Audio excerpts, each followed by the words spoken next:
झालं असं होतं की UPSCला एका व्यक्तीने गार्डनिंग हॉबी टाकली होती आणि त्या व्यक्तीला अलका सिरोही मॅडमचं पॅनल आलं. फॉर्ममध्ये बंदेने बोल दिया मला बागकाम म्हणजे गार्डनिंग आवडते. मॅडमनी त्याला इंटरव्ह्यूमधून धौलपूर हाऊसचं जे गार्डन आहे तिथे नेलं आणि हा एकच क्वेश्चन होता ज्या क्वेश्चनला पॅनल म्हणजे चेअरमननी माझ्याकडे बघून स्माईल केलं. बाकी पूर्ण वेळ ते पोकर फेस होते, म्हणजे मला कळतच नव्हतं त्यांच्या मनात काय चालू आहे. आणि हा क्वेश्चन हमखास विचारण्यात येतो की तुम्ही जॉब का सोडला. प्रायव्हेट आणि गव्हर्नमेंट ह्या दोनला तुम्ही कसं कम्पेअर करणार. एका व्यक्तीने हॉबी टाकली होती प्लेईंग क्रिकेट, म्हणजे वॉचिंग अँड प्लेईंग क्रिकेट. तर पॅनल मेंबरनी त्याला विचारलं तुझा फेवरेट प्लेअर कोण. 99% लोक जसं सांगतील तसं त्यांनी सांगितलं सचिन तेंडुलकर. तर त्याला क्वेश्चन विचारला की सचिन तेंडुलकर बद्दल तुला काय आवडतं नेमकं, किंवा त्याची कुठली शॉट तुला आवडते. त्यांनी सांगितलं स्ट्रेट ड्राईव्ह. आणि नो डाऊट स्ट्रेट ड्राईव्ह सचिनची सुद्धा फेवरेट शॉट आहे. त्याला पुढचा क्वेश्चन विचारण्यात आला सचिन तेंडुलकरची कुठली शॉट आहे जी तुला आवडत नाही. आता हे आन्सर करणं ट्रिकी आहे, कारण तुम्ही सांगताय माझा फेवरेट प्लेअर आहे आणि नो डाऊट त्यांच्या पोटेन्शियल विषयी आपण बोलणं हे म्हणजे लहान तोंडी मोठा घासपेक्षा पण भयंकर आहे. तर सचिन तेंडुलकरची कोणती शॉट आहे जी आवडत नाही. त्या व्यक्तीने इतकं छान आन्सर दिलं. तो म्हटला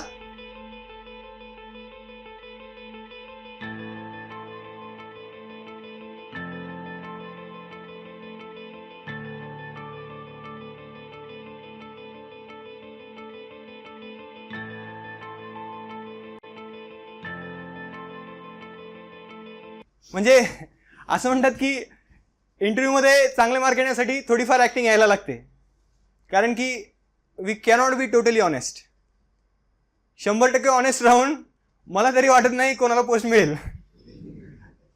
फॅक्ट आहे, ॲक्सेप्ट करा न करा, it's part of being ethical, being honest.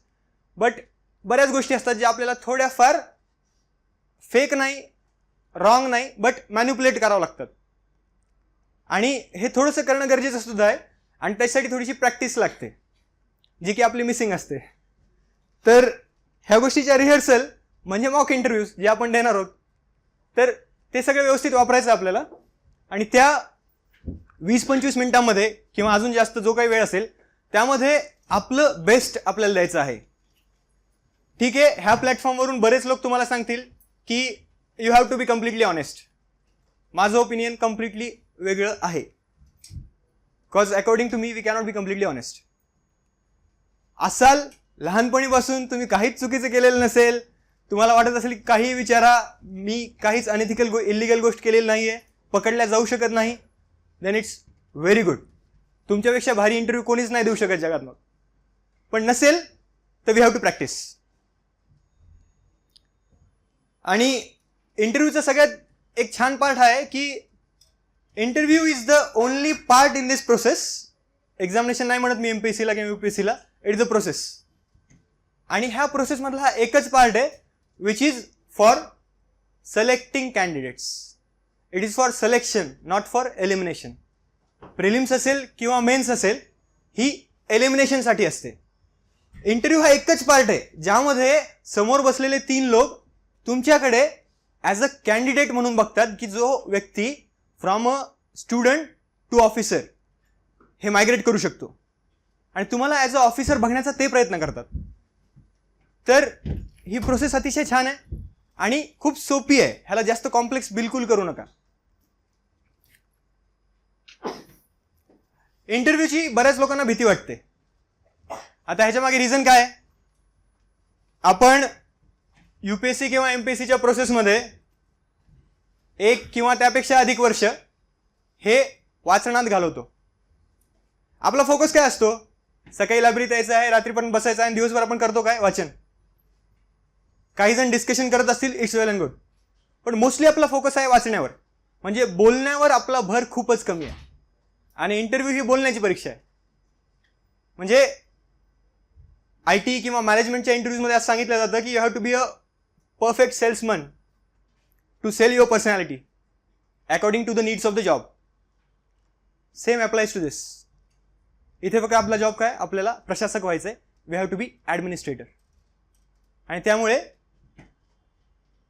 काही गोष्टींची आपल्याला प्रॅक्टिस करावं लागणार. त्यातलं सगळ्यात महत्त्वाचं आहे बोलण्याची प्रॅक्टिस. तुम्ही जर ग्रुप डिस्कशन करत असाल रोज तर तुम्हाला थोडं एज आहे. नसल करत तर प्लीज स्टार्ट करा, कारण की त्याचा खूप फायदा होतो. जेव्हा आपल्याला इश्यूजवर किंवा चालू घडामोडीवर बोलण्याची सवय लागते त्यावेळेस आपण लोकांशी आपले ओपिनियन शेअर करतो, आपल्या इतर मित्रांचे ओपिनियन आपल्याला कळतात आणि एक चांगलं असं वेल स्ट्रक्चर्ड ओपिनियन आपलं सुद्धा फॉर्म होतं. त्यामुळे बोलण्याची प्रॅक्टिस करायला हवी. आणि इंटरव्ह्यूची भीती ही ॲक्च्युली बोलण्याची भीती असते, बाकी काहीच नाही आहे. आणि त्यात अजून एक थोडासा भारीवाला फॅक्टर आहे की स्टेजवर बोलणं ह्याची भीती वेगळी आणि 3 लोकांसमोर बोलणं ह्याची भीती वेगळी. हे थोडंसं अवघड आहे. तिथं तुम्हाला 3च लोकांसमोर बोलायचं आहे आणि सगळ्यात महत्त्वाची गोष्ट, तुम्ही चुकलात जरी कोणालाच कळणार नाही आहे. आणि मी बऱ्याचदा बघतो की जे इंटरव्ह्यूज असतात त्यानंतर ना, आता माझा इंटरव्ह्यू झाला त्यानंतर सिलेक्शन झाल्यानंतर मला सुद्धा सांगितलं की तुमचा जो काही इंटरव्ह्यू झाला आहे तो आम्हाला सांगा, प्रिंट करायचा आहे. तो मासिकात किंवा अजून बऱ्याच ठिकाणी येत असतो किंवा ग्रुप्सवर शेअर होतो.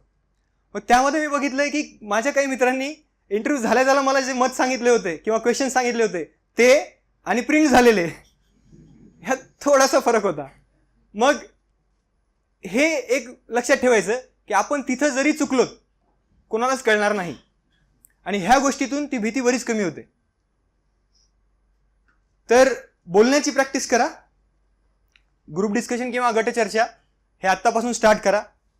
पब्लिक स्पीकिंग कुठे जर चान्स मिळाला सोडू नका, कारण तुम्ही जर 100 लोकांसमोर बोलू शकलात तर 3 लोक खूप काय अवघड जात नाही. फरक फक्त एवढाच असतो की ते 3 लोक जे असतात त्यांना आपल्या वया एवढा अनुभव असतो. म्हणजे आणि अजून एक आहे, मागच्या लेक्चरमध्ये निलेश पालवे सरांनी सांगितलं होतं की इंटरव्ह्यू हा एकच पार्ट आहे ज्यामध्ये आपण आयोगाच्या डायरेक्ट कॉन्टॅक्टमध्ये येतो. करेक्ट? प्रिलिम्स असेल किंवा मेन्स असेल, आपल्याला फक्त आयोगाचे पेपर्स मिळतात, ते आपण सॉल्व्ह करतो, आन्सर की मिळते, ठीक आहे, रिझल्ट लागतो. आयोगाशी डायरेक्ट कॉन्टॅक्ट आहे नाही. पण इंटरव्ह्यूमध्ये तुम्हाला प्रत्यक्षात बघायला मिळतं की कोण लोक आहेत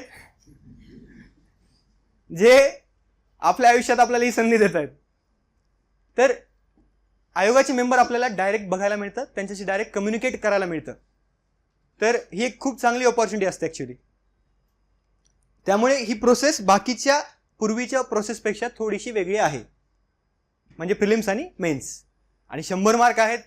माझं सांगतो की मला जी पोस्ट मिळाली आहे त्यामध्ये इंटरव्ह्यूत मला अजून 4 मार्क जरी कमी पडले असते तर DYSP नसती भेटली.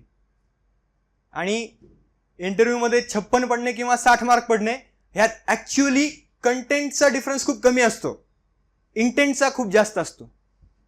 इंटरव्ह्यूमध्ये आपल्याला कंटेंट तर पाहिजेच आहे, पण इंटेंट जास्त महत्त्वाचं आहे. How you present your self हे जास्त महत्त्वाचं आहे. त्यामुळे बोलण्याचं एक झालं.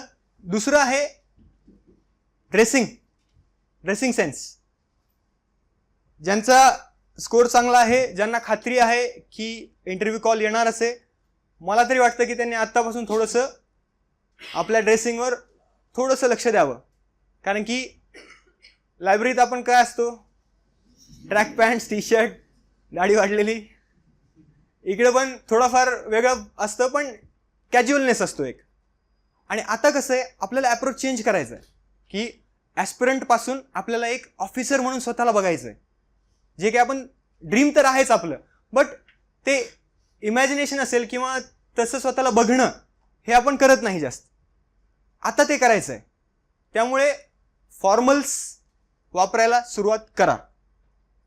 कारण टी शर्ट, ट्रॅक पॅन्ट्स किंवा टी शर्ट जीन्समधून फॉर्मल्समध्ये येणं, शर्ट इन करून किंवा टक इन करून राहायचं दिवसभर किंवा ॲटलिस्ट 1-2 तास तरी, ही खूप वेगळी गोष्ट आहे. आता ह्या सेक्शनचं मला जास्त माहिती नाही, बट बहुतेक कॅन्डिडेट्स जे आहेत ते साडी घालतात. तर साडीत स्वतःला मॅनेज करणं हे अतिशय कठीण काम आहे. म्हणजे ॲटलिस्ट जितक्या काही फ्रेंड्सकडून मी ऐकले तितक्यांकडून तरी. त्यामुळे त्याची प्रॅक्टिस करा, त्याशिवाय होणार नाही. कारण तिथे आपण जेवढं कम्फर्टेबल फील करू ना तेवढं आपण वेल प्लेस्ड असू सिलेक्ट होण्यासाठी. त्यामुळे तो कम्फर्ट जो येणार आहे, कुठल्याही गोष्टीची प्रॅक्टिस केल्याशिवाय कम्फर्ट येणार नाही. असं नाही की आपण डिरेक्टली त्या दिवशी फॉर्मल्स घातले त्यांना एकदम कूल गेलो आहेत, असं होत नाही.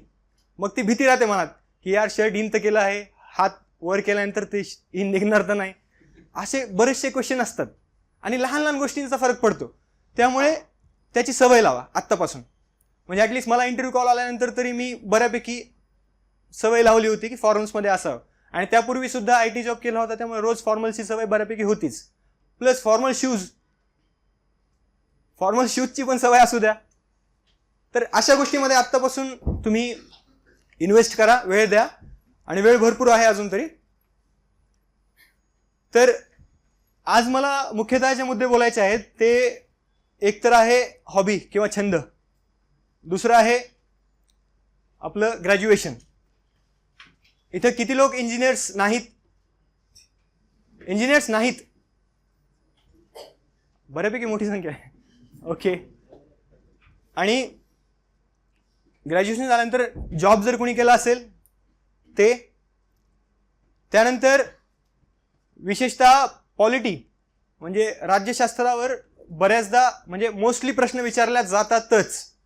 काही पॅनल्स तर स्पेशली पॉलिटीवर क्वेश्चन विचारण्यासाठी फेमस आहेत, जसं की पटेल सरांचं पॅनल असेल. म्हणजे पटेल सरांचं पॅनल आलं तर लोक फक्त लक्ष्मीकांत वाचून जातात, बाकी गोष्टी मॅनेज होतात. त्यामुळे पॉलिटी व्यवस्थित करणं गरजेचं आहेच. फक्त एक आहे की पॉलिटीवर जेव्हा क्वेश्चन विचारला जातो त्याला आन्सर करताना आपण बॅलन्स्ड असणं खूप गरजेचं आहे. म्हणजे त्यातून आपलं कुठला बायस नाही दिसला पाहिजे. कारण की बरेचसे असे इश्यूज असतात, जसं की आरक्षणाचा विषय असेल आणि जर तो इंटरव्ह्यूमध्ये निघाला, मग आपण कुठल्याही समाजाचे असो, कुठल्याही कास्टचे असो, त्यावर एक न्यूट्रल ओपिनियन देणं किंवा तटस्थ भूमिका घेणं हे एका प्रशासकासाठी खूप गरजेचं आहे. सो बिईंग इन ॲडमिनिस्ट्रेशन आपल्याला तसं इमॅजिन करून आन्सर करावं लागतं. आणि नॉर्मली सुद्धा ह्या गोष्टीमध्ये आपण पार्टिसन असलेलं बिलकुल चांगली गोष्ट नाही आहे. त्यामुळे एक बॅलन्स्ड ओपिनियन आपल्याला पॉलिटिक्ससाठी स्पेसिफिकली फॉर्म करावं लागणार आहे. जर आत्तापर्यंत त्यावर काम केलं नसेल तर. केलं असेल, व्हेरी गुड. आणि आपल्याला अजून एक मुद्दा बघायचा आहे, तो आहे हॉबी झालेला आहे job, graduation. Specifically engineering graduates जे आहेत त्यांना मी जास्त व्यवस्थित सांगू शकतो. मला बाकीच्या डिग्रीजविषयी किंवा ग्रॅज्युएशनविषयी एवढी कल्पना नाही आहे. बट एक ब्रॉड आर्किटेक्चर जे असतं ते सर्वांसाठी बऱ्यापैकी सेमच असतं की कशा पद्धतीने प्रिपेअर करायचं आहे. आणि एक अजून मुद्दा आपल्याला बघायचा आहे, तो म्हणजे आपण जिथून आलो आहे ते आपलं गाव, आपला जिल्हा किंवा विभाग ह्याविषयीच्या प्रश्नांची तयारी कशी करायची आहे. तर हे मुद्दे आपण बघूयात. तर सर्वात आधी आपण हॉबीपासून सुरुवात करूयात. हॉबी म्हणजे छंद.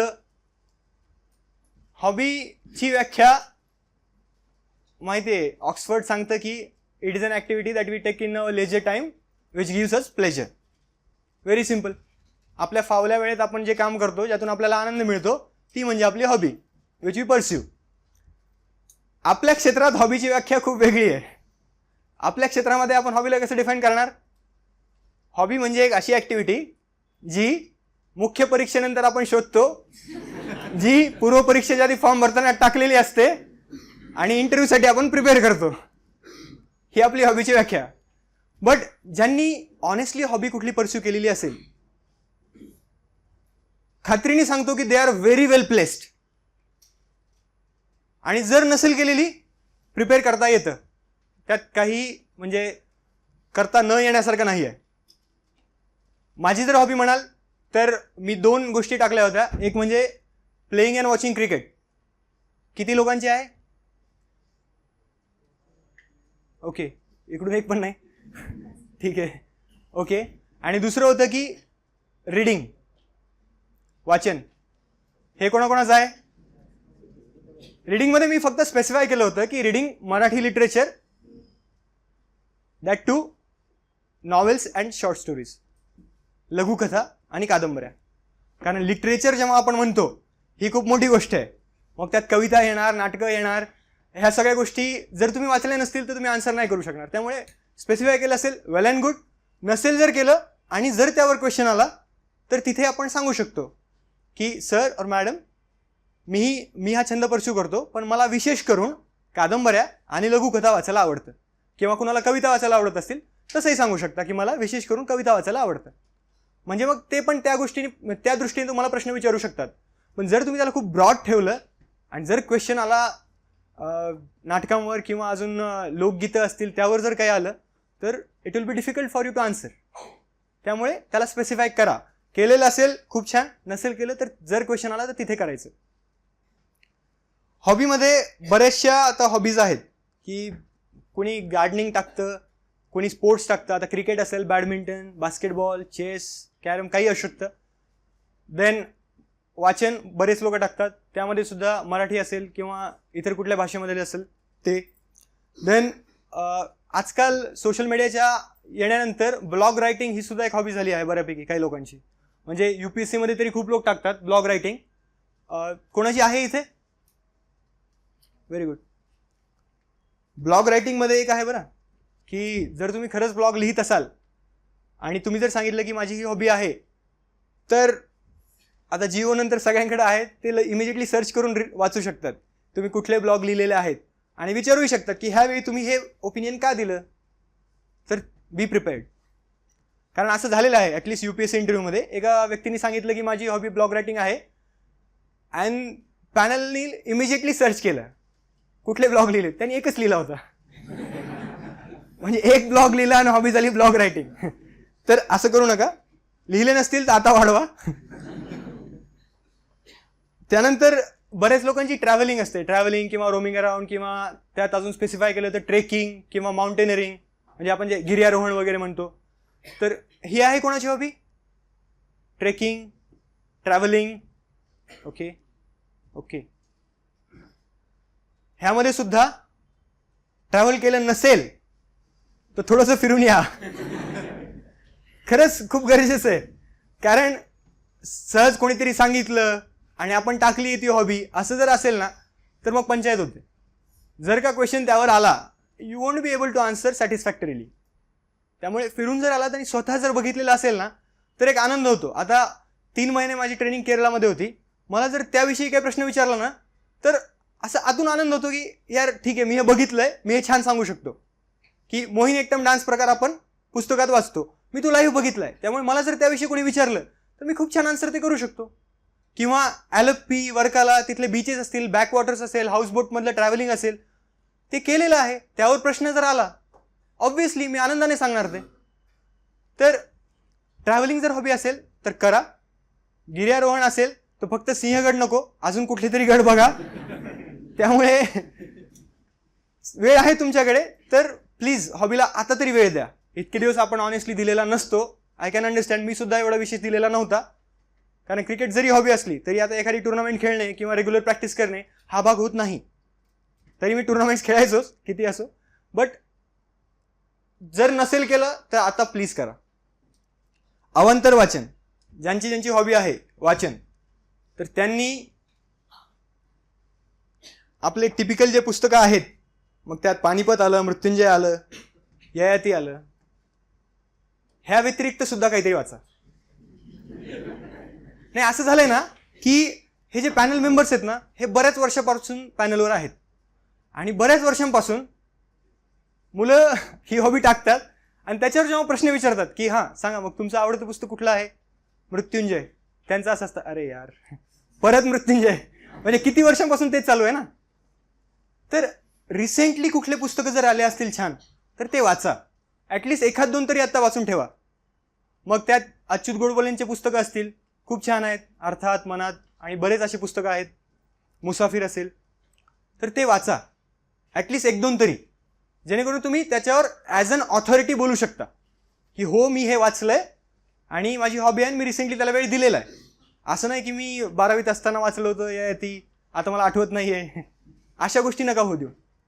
थोडंसं आधी वाचलं असेल त्याला रिवाईज करा. अवांतर वाचनाची पुस्तकं सुद्धा रिवाईज करावे लागतात कारण ॲक्च्युअल पूर्ण थीम लक्षात राहत नाही. आणि हे झालं जर ऑनेस्टली प्रिपेअर करायचं असेल तर. ह्याला एक थोडंसं म्हणजे चोरवाट आहे. ते असं आहे की काही ऑनलाईन साईट्स आहेत किंवा फेसबुकवर काही पेजेस आहेत, पुस्तक बिस्तक सारखं एक पेज आहे फेसबुकवर. त्यामध्ये काय करतात की एखाद्या व्यक्तीने जर एखादं पुस्तक वाचलं तर तो त्या पुस्तकाचं जिस्ट त्या पेजवर पोस्ट करतो, म्हणजे त्याचा एक सारांश तिथे टाकण्यात येतो. जिस्ट वाचायचं, सोपं पडतं, वेळ वाचतो, जास्त वाचून होतात आणि बोलता येतं. कारण आपल्याला तिथे काही अर्धा एक तास स्पीच नाही द्यायचं त्या पुस्तकावर, हार्डली तुम्हाला 1-2 मिनिटं बोलायचं असतं. आणि त्यांना आयडिया जरी आली की ठीक आहे ह्याला मेन थीम माहिती आहे, ह्या पुस्तकातून ह्याला काय भेटलं हे सुद्धा त्याला माहिती आहे, इनफ, असंही करू शकता. वाचलं असेल तर खूप छान, नसेल वाचलं तर हा ऑप्शन आहे. प्लस बॅडमिंटन कुणाकोणाची हॉबी आहे? ओके, सध्या भरपूर चर्चेत आहे, त्यामुळे थोडंसं प्रिपेअर्ड राहा यावर पण. आणि कुठलाही स्पोर्ट्स असेल तर IPL आल्यानंतर काय झालं आहे की प्रत्येक खेळाची एक प्रीमियर लीग सुरू होती आहे. मग ते कबड्डी असेल, हॉकी असेल, सॉकर असेल, बॅडमिंटन असेल, इवन टेबल टेनिसची पण झाली होती. तर ह्या सगळ्या गोष्टी ना लक्ष ठेवा की आपण जो खेळ टाकला आहे त्यात करंट डेव्हलपमेंट्स काय काय होत आहे, किंवा असली कुठली जर टुर्नामेंट सुरू असेल ती सुद्धा फॉलो करा. रोज बघितलं नाही तरी चालेल, बट ॲटलिस्ट न्यूजपेपरमध्ये तरी ते फॉलो करा. त्यानंतर काही लोक टाकतात लिस्निंग टू म्युझिक, गाणे ऐकणे, हे टाकले कुणी? ठीक आहे. वॉचिंग मूवीज, हे बऱ्याच जणांचं असतं. वॉचिंग मूवीज ह्यामध्ये सुद्धा शक्यतो यशराज प्रोडक्शन वगैरे म्हणजे टिपिकल जे सिनेमे आहेत त्यातून बाहेर येऊन काहीतरी वेगळ्या धाटणीचे जे चित्रपट बनतात ते सुद्धा बघा. आणि ते जर तुम्ही सांगितलेत ना तर त्याचा इम्पॅक्ट वेगळा पडतो. म्हणजे मी सांगतोय मला कुछ कुछ होता है आवडतो आणि मी सांगतोय की मला एखादा न्यूटन सारखा मूवी आवडतोय, खूप मोठा फरक आहे यात. कारण तुमचा अप्रोच दिसतो त्यातून की तुम्ही अजून एक विद्यार्थी दशेत नाही आहेत, तुम्ही ऑफिसर म्हणून पण काहीतरी गोष्टी बघताय समाजात. आणि आफ्टर ऑल मूवीज काय आहेत? They are reflection of society, बाकी काहीच नसतं त्यात. त्यामुळे म्हणजे रोहित शेट्टीचं सोडून बोलतोय, त्यामुळे थोडंसं बऱ्यापैकी प्रिपेअर करा. आणि चित्रपट जर बघत असाल तर थोडेसे जे सांगू शकतो आपण असे चित्रपट बघा.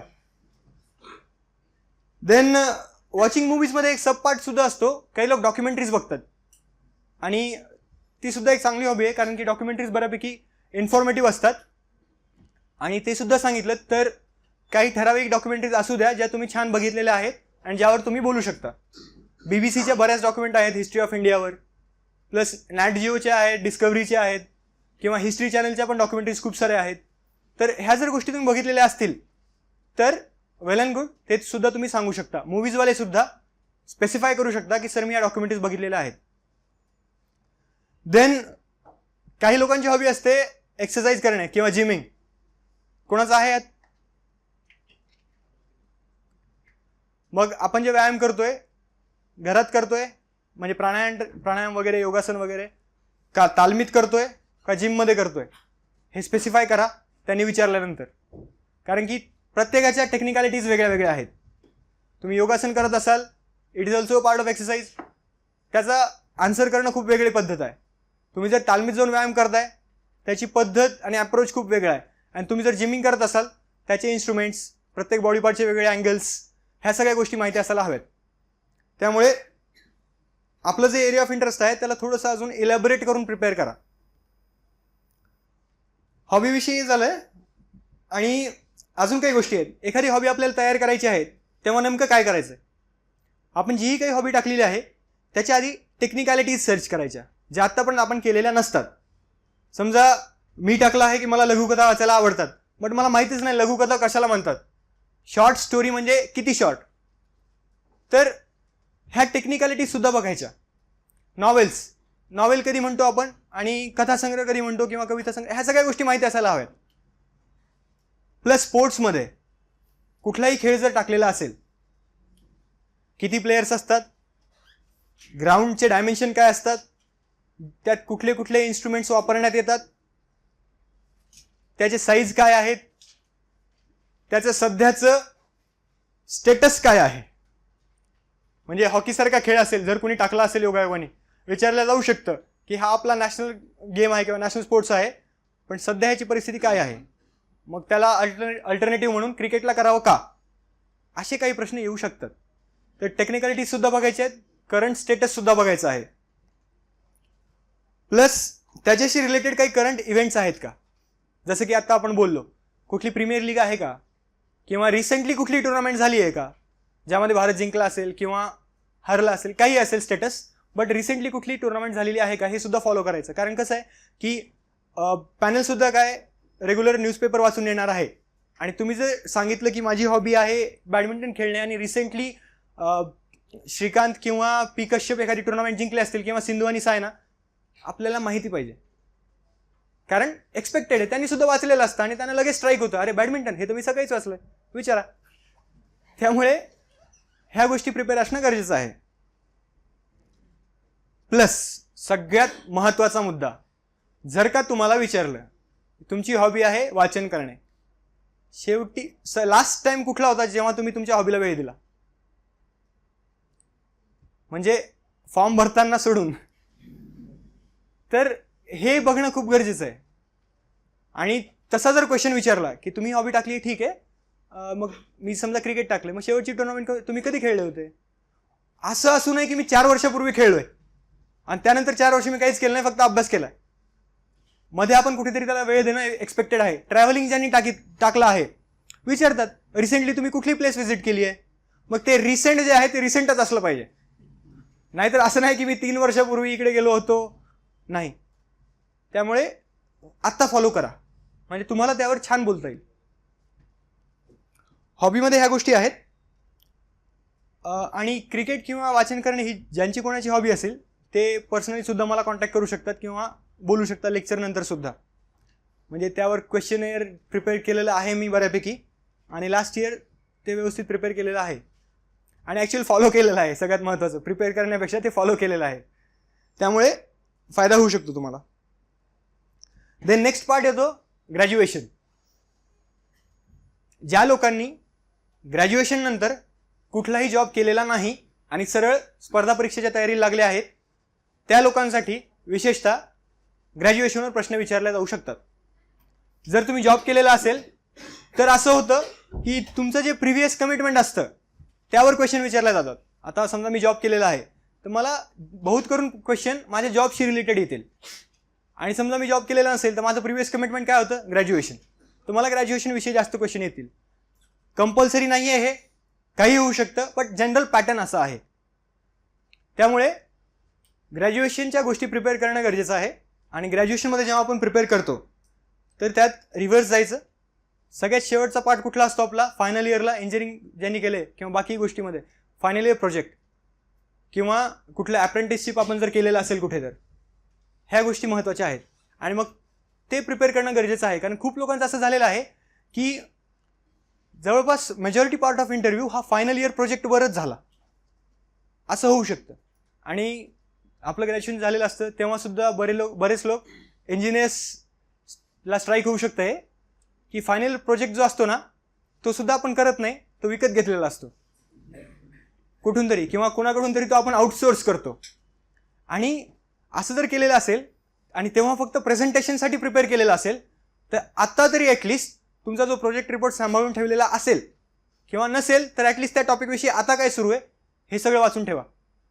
कारण जर त्यावर इंटरव्ह्यू झाला आणि तुम्ही जर नीट आन्सर करू शकले नाही तर त्यातून तुमची कमिटमेंट दिसून येते की फायनल इयर प्रोजेक्टसारखा एवढा महत्त्वाचा भाग जर हा व्यक्ती व्यवस्थित प्रिपेअर करत नाही आहे तर मग प्रशासक बनल्यानंतर हा काय करणार, जेव्हा तुम्हाला डेली काही रिपोर्ट्स पाठवावे लागतील. त्यामुळे ह्या गोष्टी प्रिपेअर करणं खूप गरजेचं आहे. आपण त्याला कॅज्युअली आता नाही घेऊ शकत. इतके दिवस जरी घेतलेलं असेल तर आता त्याला कॅज्युअल घेऊन चालणार नाही. कारण इंटरव्ह्यूमध्ये कुठलीच गोष्ट किंवा कुठलाच पार्ट ऑफ प्रिपरेशन चान्सवर सोडून चालत नाही. कारण यू नेव्हर नो कुठल्या भागावर क्वेश्चन येतील.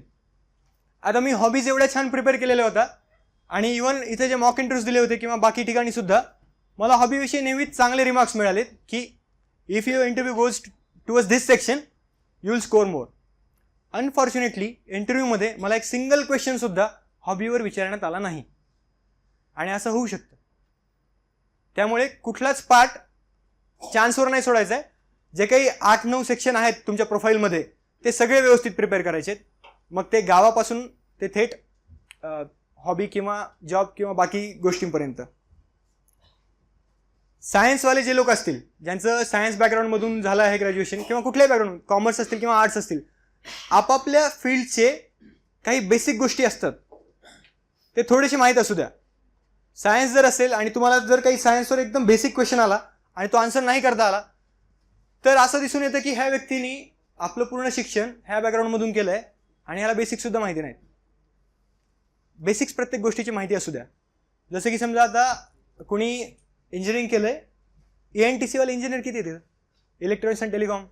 ओके, मी पण आहे तुमच्यासोबतच. तर तुम्हाला जर विचारलं स्पेक्ट्रम म्हणजे काय, कोणी सांगू शकतं प्लीज? हो शुअर. ओके, अजून? नाही ठीक आहे, इट्स फाईन. सिम्प्लिस्टिक टर्ममध्ये तुमचं बरोबर आहे answer. It is just the belt of electronic waves किंवा फ्रिक्वेन्सीज.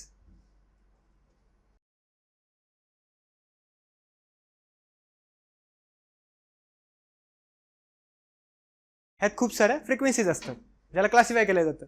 मग ते मायक्रोवेव्ह असेल किंवा अजून काय असेल, ठीक आहे, मी त्याच्या खोलात जात नाही कारण बाकीच्या लोकांना बोर होणार आहे. ENTC वाले नंतर भेटू शकतात, काही प्रॉब्लेम नाही. तर आपलं जे काही असेल, समजा दुसऱ्या कुठल्या फील्डमध्ये झालेलं असेल, तर त्याचे बेसिक्स नीट प्रिपेअर करा. कारण एकदम बेसिक गोष्ट जर आन्सर करता नाही आली, आणि एक आहे की एखादी गोष्ट आपल्याला जर माहिती आहे तर ती आन्सर करता येतेच, मग तिथे बोलण्याचा प्रॉब्लेम येत नाही. आपण अडखळतो कधी, ज्यावेळेस आपणच शुअर नाही आपण काय बोलतोय किंवा आपल्याला ती कन्सेप्टच नीट कळलेली नाही, त्यावेळेस आपण अडखळतो. त्यामुळे बेसिक्स आधी नसतील केले व्यवस्थित प्रिपेअर, तर आता करा. अजून एक आहे, बऱ्याचदा असं विचारण्यात येतं की ग्रॅज्युएशनमधला आणि विशेषतः जे रिसेंट ग्रॅज्युएट आहेत मागच्या 1-2 वर्षातले, आणि ते आता इंटरव्ह्यूला जर अपीयर होत आहेत, तर त्यांना विचारण्यात येतं की तुमचा फेवरेट सब्जेक्ट कुठला आहे. हे विचारले जाऊ शकतं आणि विचारलं गेलेलं आहे. तर कुठला तरी एक सब्जेक्ट थोडासा व्यवस्थित वाचायला हवा, कारण चान्सवर काहीच नाही सोडायचं आहे आपल्याला. अनफॉर्च्युनेटली जर त्यावर इंटरव्ह्यू गेला, आन्सर करता नाही आलं, तर अतिशय वाईट इम्पॅक्ट पडू शकतो. त्यामुळे ते सुद्धा आपल्याला बघायचं आहे की एक चांगला सब्जेक्ट कुठलाही आपण प्रिपेअर करून ठेवायचा आहे. आणि प्रिपेअर करायचं म्हणजे आपल्याला त्याच्या काही खूप डेप्थमध्ये जायचं नाही आहे, आपल्याला फक्त त्याची विड्थ वाढवायची. म्हणजे ऑन अ ब्रॉडर स्केल आपल्याला अभ्यास करायचा आहे, खूप डीपमध्ये जाऊन नाही करायचा आहे. कारण जनरल टर्म्समध्ये सुद्धा आपल्याला आन्सर करता आलं, फक्त त्यांना एवढं कळायला पाहिजे की ठीक आहे, हा सांगतोय की हा माझा फेवरेट सब्जेक्ट आहे आणि ह्याच्या बेसिक टर्म्स ह्याला माहिती आहेत.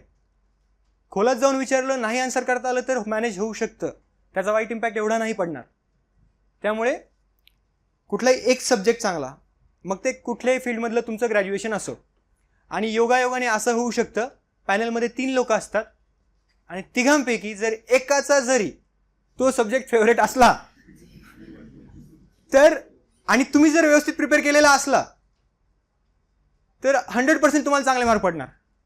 आणि इंटरव्ह्यूमध्ये कसं असतं, तुम्हाला जर समजा 20 क्वेश्चन विचारले ना, तर आपण कुठला लक्षात ठेवतो, ज्याचा आपल्याला आन्सर करता नाही आलं. ते लोक कुठला लक्षात ठेवतात, ज्याचं तुम्ही खूप छान आन्सर दिलं. त्यामुळे तुम्ही 1-2 क्वेश्चन सुद्धा जर एकदम भारी आन्सर केले ना, आणि त्यांना जर ते स्ट्राईक झाले की नाही हा भारी बोलतोय किंवा कन्सेप्ट ह्याला खूप छान कळून आहेत, खूप फायदा होतो त्याचा. इथे मागच्या वर्षी मॉक इंटरव्ह्यूमधला एक किस्सा आहे. एका व्यक्तीने हॉबी टाकली होती प्लेइंग क्रिकेट, म्हणजे वॉचिंग अँड प्लेइंग क्रिकेट. तर पॅनल मेंबरनी त्याला विचारलं, तुझा फेवरेट प्लेअर कोण? 99% लोक जसं सांगतील तसं त्यांनी सांगितलं सचिन तेंडुलकर. तर त्याला क्वेश्चन विचारला की सचिन तेंडुलकर बद्दल तुला काय आवडतं नेमकं, किंवा त्याची कुठली शॉट तुला आवडते?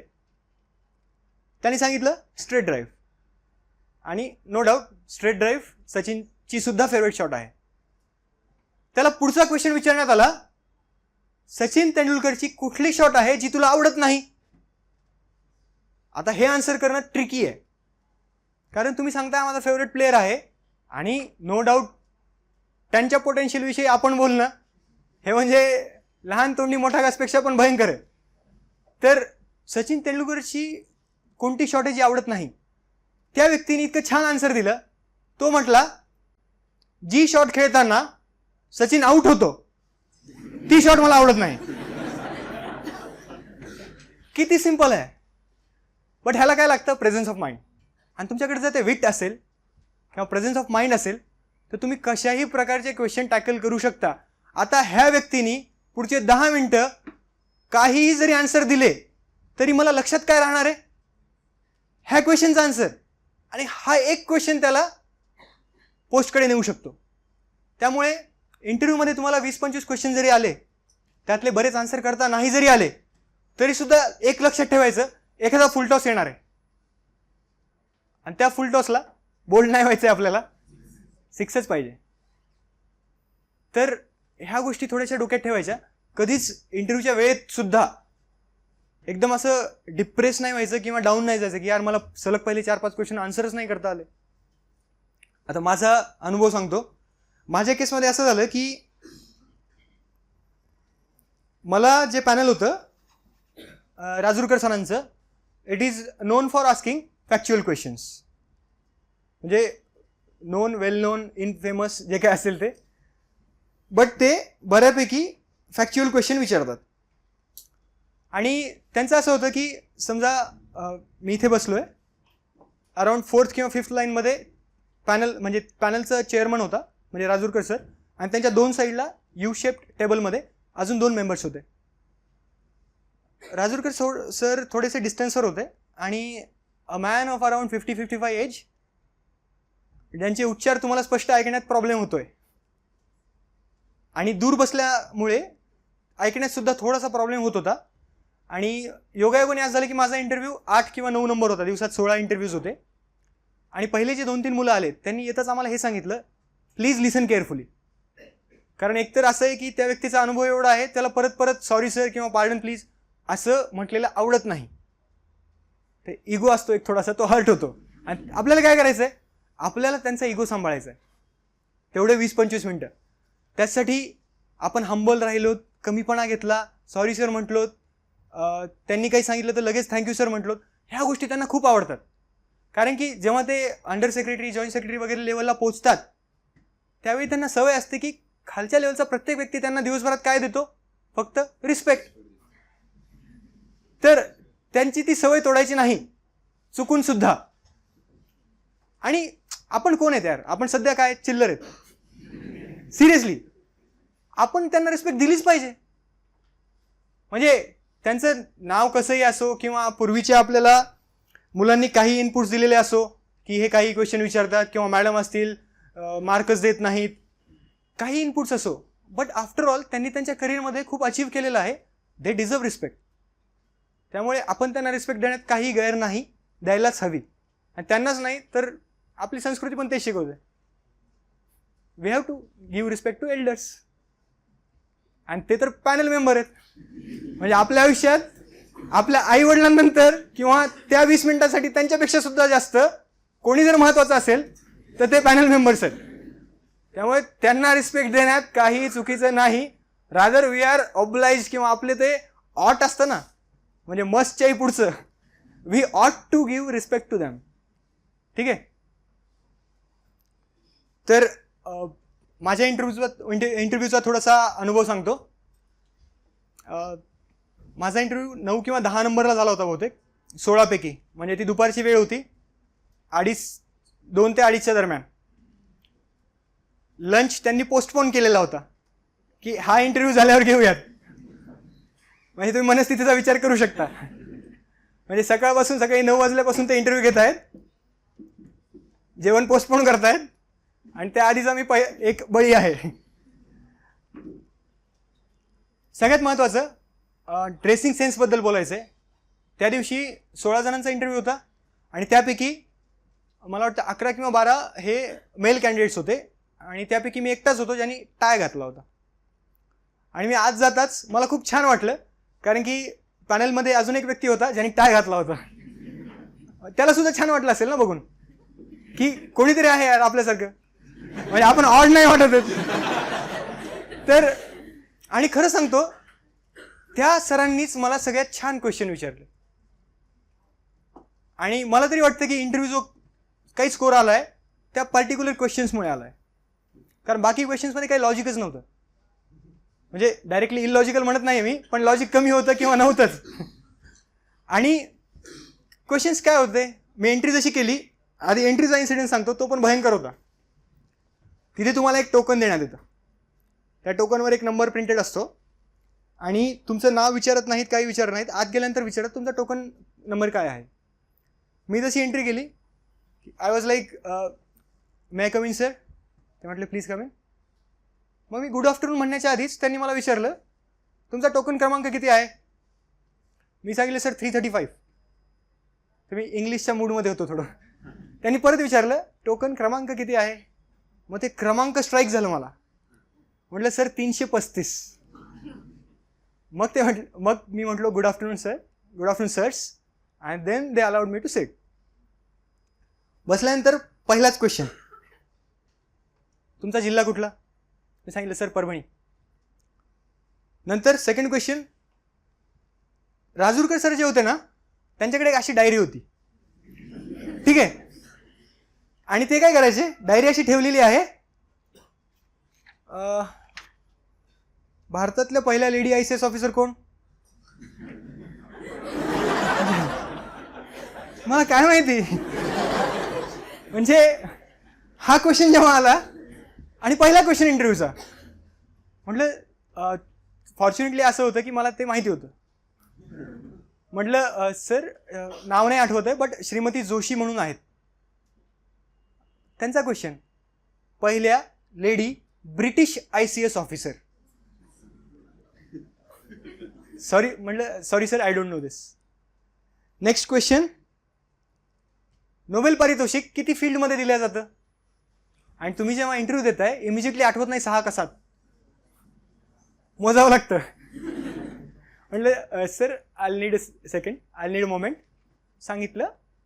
मग ते त्यांनी विचारलं की कुठल्या कुठल्या फील्ड्स, ते सुद्धा सांगितलं.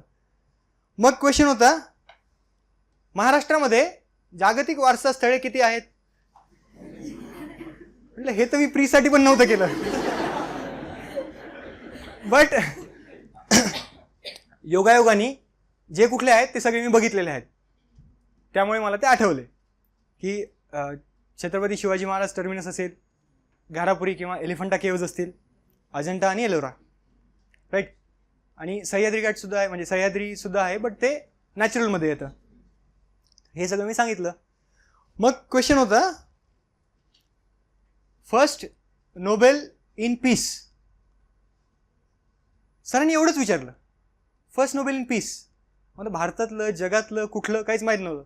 ते बाजूच्या सरांनी स्पेसिफाय केलं, भारतामध्ये शांततेसाठी नोबेल पारितोषिक कोणाला मिळालं आहे पहिल्यांदा. ते माहीत होतं, रिसेंटली झालं होतं, कैलास सत्यार्थी यांना, राईट. पुढचा क्वेश्चन, नोबेल पारितोषिक साहित्यातलं पहिलं कोणाला मिळालं आहे. माहिती होतं. आणि हा एकच क्वेश्चन होता ज्या क्वेश्चनला पॅनल म्हणजे चेअरमननी माझ्याकडे बघून स्माईल केलं. बाकी पूर्ण वेळ ते पोकर फेस होते, म्हणजे मला कळतच नव्हतं त्यांच्या मनात काय चालू आहे.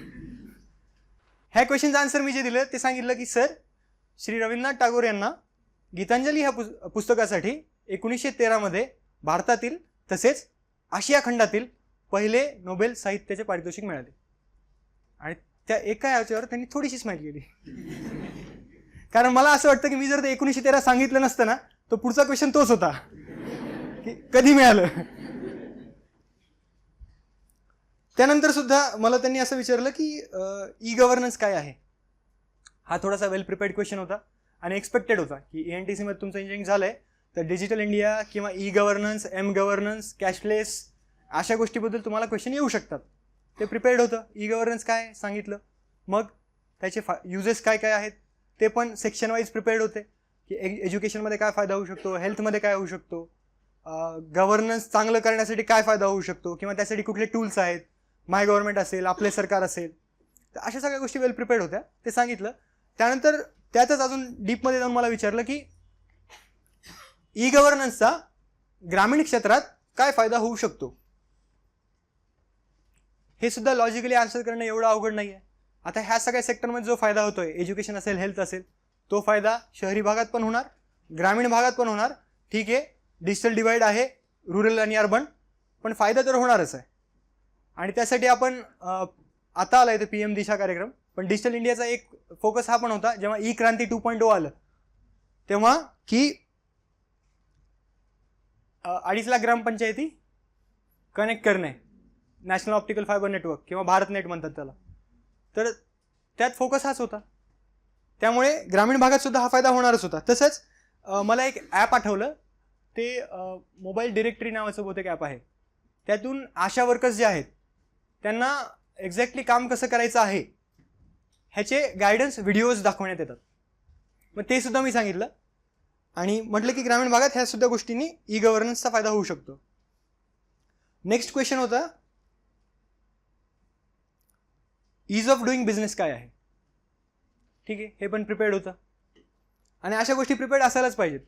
आता आपल्याला एवढ्या स्कीम्स माहिती झाल्यात ॲटलिस्ट 2014 नंतर तरी, की कुठलीही स्कीम विचारल्या जाऊ शकते.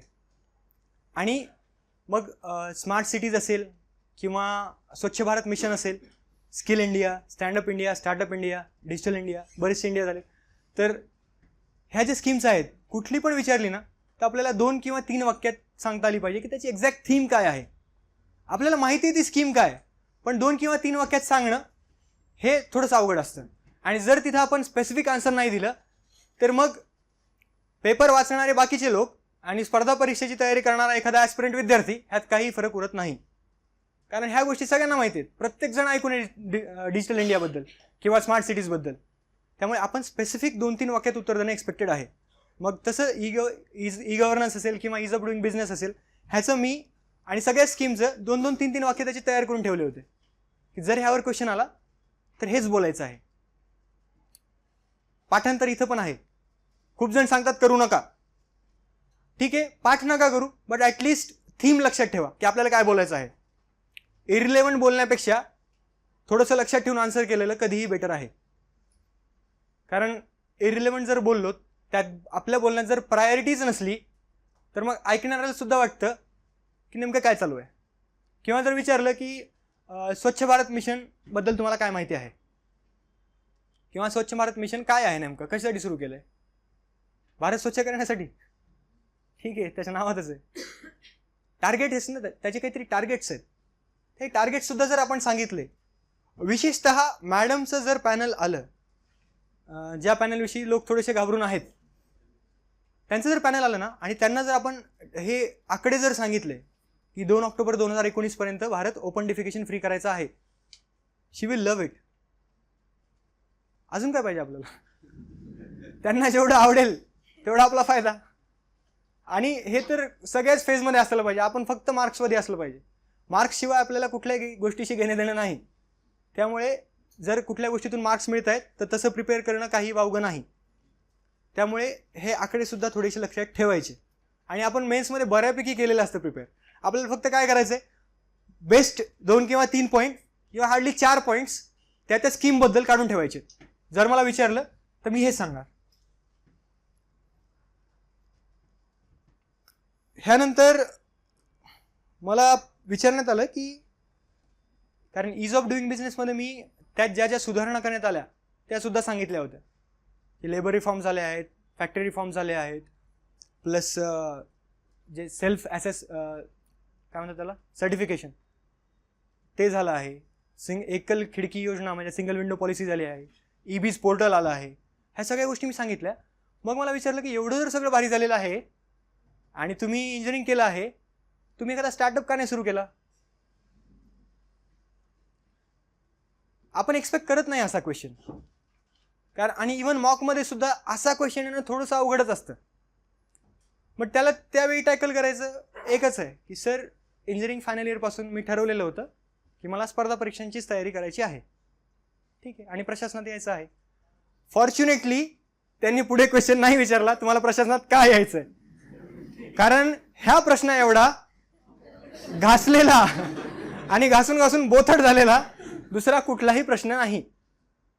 तुम्हाला प्रशासनात का यायचं आहे त्यांनी आजकाल विचारणं सोडलंय. म्हणजे कारण ह्याच्यात कसं आहे, तुमची ऑनेस्टी दिसूनच येत नाही. सगळ्यांचं कारण तेच आहे. म्हणजे मोस्ट ऑफ द लोक एकच आन्सर देणार आहेत. कुणाचं खरं असेल कोणाचं मॅनिप्युलेट केलेलं असेल, बट यू कॅन्ट जज. आणि तो स्कोरिंगवाला क्वेश्चनच नाही आहे. तुम्ही त्याचं काही आन्सर द्या, त्याच्यावरून तुम्हाला चांगले मार्क मिळतील किंवा कमी मिळतील हे नाही ठरवता येणार. त्यामुळे बऱ्यापैकी तो प्रश्न आता आउटडेट झाला आहे. बट स्टील काहीतरी 2-3 लाईन त्याच्या प्रिपेअर करून ठेवायच्या, जेव्हा मोस्टली सगळ्यांच्या सेमच असतात.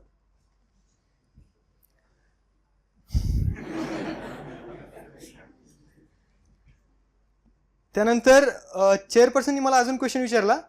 आता मी TCS मध्ये कामाला होतो, टाटा कन्सल्टिंग सर्व्हिसेस. मग त्यांनी बघितली टाटा एवढा चांगला ब्रँड आहे, त्याला तुम्ही टाटा का केलं, का सोडलात, म्हणजे एवढा चांगला जॉब असून तुम्ही तो का सोडला. परत तेच आन्सर. फक्त ह्यात ॲक्च्युली एक फॅक्ट वेगळी होती की मला माझा असं आधीपासून विचार होता की after the age of 22 or 23 मला घरून पैसे घ्यायचे नाही आहेत पुढच्या शिक्षणासाठी. मग त्यासाठी एक फायनान्शियल सिक्युरिटी म्हणून मी हा जॉब केला होता, जेणेकरून आय कुड सेव्ह आणि ॲटलिस्ट क्लासची माझी दिल्लीची जी फीस असेल, जी की भयंकर होती, तर ती मी स्वतः देऊ शकेन. आणि त्यासाठी मी जॉब केला होता. मग ते मी त्यांना सांगितलं. त्यावर परत क्रॉस क्वेश्चनिंग काहीच झाली नाही. एकदा तुम्ही ते फायनान्शियल सिक्युरिटीचं बोललात ना, त्याच्यानंतर शक्यतो विचारत नाहीत ते पण. नंतर दुसरे जे मेंबर होते त्यांनी मला प्रश्न विचारला, जे की माझ्या टाईपचे होते, टायवाले. तर त्यांनी मला विचारलं की तुम्ही रस्त्यावरून जात आहात आणि एखादा ॲक्सिडेंट झालेला तुम्ही बघितला, तर तुम्ही नेमकं काय कराल.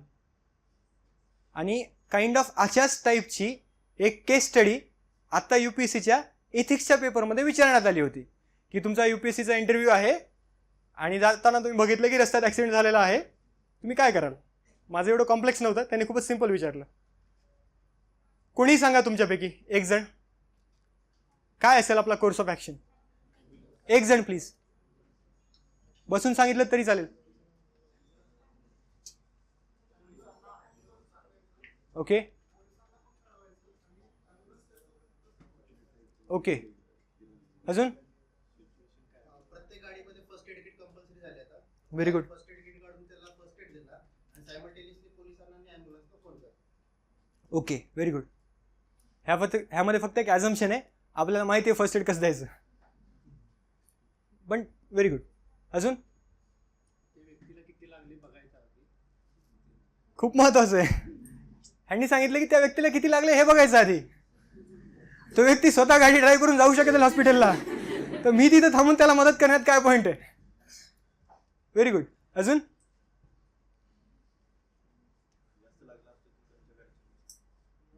ठीक आहे.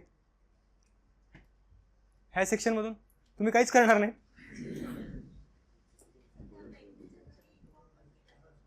ओके, ठीक आहे. Very good. त्या व्यक्तीच्या घरी इन्फॉर्म करणं सुद्धा गरजेचं आहे, कारण आपण किती वेळ थांबणार ना त्यांच्या घरच्या येईपर्यंत. अजून एक लास्ट. कोणी.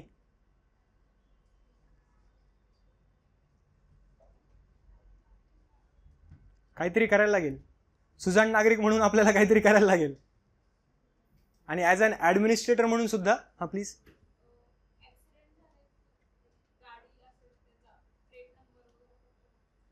अच्छा, ओके. बदला. म्हणजे ॲक्सिडेंट कोणाकडून झालेला आहे तो नंबर प्लेट सुद्धा आपण बघायला पाहिजे. समजा 2 गाड्यांचा ॲक्सिडेंट असेल आणि ज्याच्याकडून ॲक्सिडेंट झाला आहे तो जर थांबला नसेल, तर हे पण बरोबर आहे. ॲज अ रिस्पॉन्सिबल सिटिझन त्या व्यक्तीला शिक्षा होणं सुद्धा गरजेचं आहे. त्यामुळे हे पण कोर्स ऑफ ॲक्शनमध्ये येतं.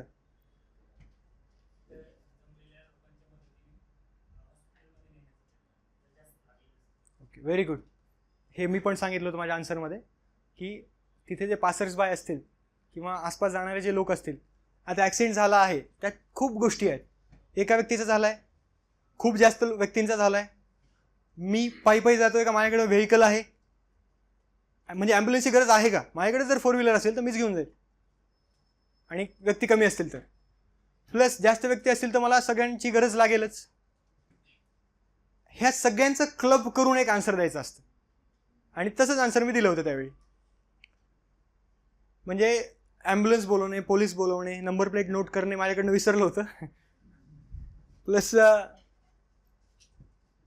जास्त जण जर असतील तर आसपासच्या सगळ्या लोकांची मदत घेऊन त्यांना पोचवणे हॉस्पिटलपर्यंत, आणि हॉस्पिटलमध्ये त्यांचे रिलेटिव्स किंवा मित्र परिवार वगैरे येईपर्यंत थांबणे. ही झाली आपली जबाबदारी पूर्ण. आणि क्वेश्चनचा आन्सर, आता अशा क्वेश्चनचं जेव्हा आन्सर करावं लागतं ना, त्यावेळी ते इमिजिएट कधीच नाही करायचं. एकदा 10-15 सेकंडचा पॉज घ्यायचा, त्यांना विचारायचं sir I need some time or few seconds, आणि तिथे त्या वेळात आपला सिक्वेन्स डिसाईड करायचा की आपण कसं आन्सर करणार आहोत. ते रॅन्डम नको व्हायला, आणि ते स्ट्रक्चर एकदा व्यवस्थित झालं नंतर बोलायला सुरुवात करायची. ते थांबतात आपल्यासाठी, त्यांना काही गडबड नसते, त्यांना फक्त तुमची पर्सनॅलिटी बघायची आहे, तुम्ही कसे आहात नेमके. तुम्ही वेळ घेऊन डिसिजन घेताय, वेल अँड गुड, हाफ हजार्डली जाण्यापेक्षा. हां, पण पॉज पण घ्यायचा आहे, तो खूप मोठा नाही घ्यायचा आहे, एक कन्सिडरेबल अमाऊंट ऑफ टाईम घ्यायचा आणि त्यात आपला आन्सर फ्रेम करून स्वतःला एकदा सांगून बघायचं, मग त्यांना सांगायचं. ह्यातून स्ट्रक्चर्ड आन्सर करता येतं. आणि जे ओपिनियन बेस्ड क्वेश्चन असतात त्यामध्ये हे खूप जास्त गरजेचं असतं. प्लस सगळ्यात भारी गोष्ट जर कुठली असेल तर ते म्हणजे तुम्हाला ओपिनियन बेस्ड क्वेश्चन विचारण्यात येणे.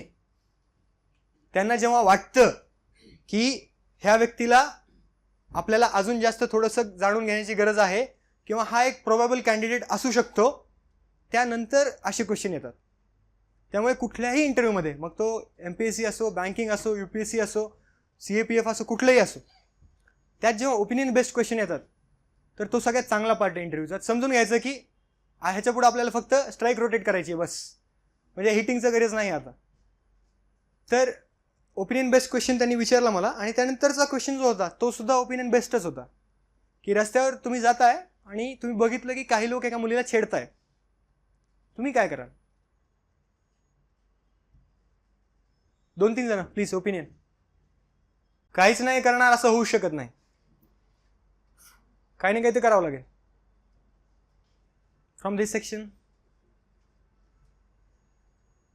तुम्ही काय कराल?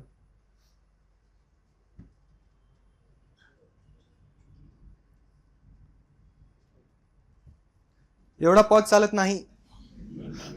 इंटरव्ह्यूमध्ये जेव्हा तुम्हाला विचारण्यात येईल असा क्वेश्चन आणि तुम्ही जर एवढा मोठा पॉज घेतला तर ह्या ओपिनियन बेस्ड क्वेश्चनमधून सुद्धा निगेटिव्ह इम्पॅक्ट होईल. आणि हा क्वेश्चन हमखास विचारण्यात येतो की तुम्ही जॉब का सोडला, त्याचं एक आन्सर प्रिपेअर्ड पाहिजेच. नेक्स्ट होतं एक आहे की प्रायव्हेट आणि गव्हर्नमेंट ह्या दोनला तुम्ही कसं कम्पेअर करणार. कारण आता तुम्ही प्रायव्हेटमध्ये जॉब केलेला आहे आणि तुम्हाला गव्हर्नमेंट किंवा शासकीय क्षेत्रात यायचं आहे, तर मग ह्या दोनमध्ये काय सिमिलॅरिटीज आहेत किंवा डिफरन्सेस आहेत. हे नॉन पार्टिसन म्हणजे निष्पक्षपातीपणे आपल्याला सांगता आलं पाहिजे.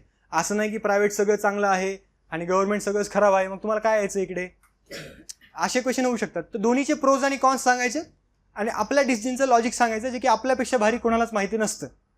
त्यामुळे अशा गोष्टीचे जे आन्सर आहेत ते पर्सनल वेल प्रिपेअर करून ठेवायचे. नंतरचा आपल्याला मुद्दा बघायचा आहे तो म्हणजे डिस्ट्रिक्ट किंवा आपलं जे गाव आहे त्या रिलेटेड नेमकी काय काय माहिती आपल्याला हवी आहे, आणि हवी आहे तर मग त्याचे सोर्सेस काय आहेत किंवा रिसोर्सेस काय आहेत ज्यातून आपण हे रेफर करू शकतो. कारण बऱ्याच लोकांचं असं आहे की आपण जे जन्मलेलं गाव आहेत किंवा आपलं जे मूळ गाव आहे किंवा जिल्हा हे सोडून आपण बरेच वर्ष झाले,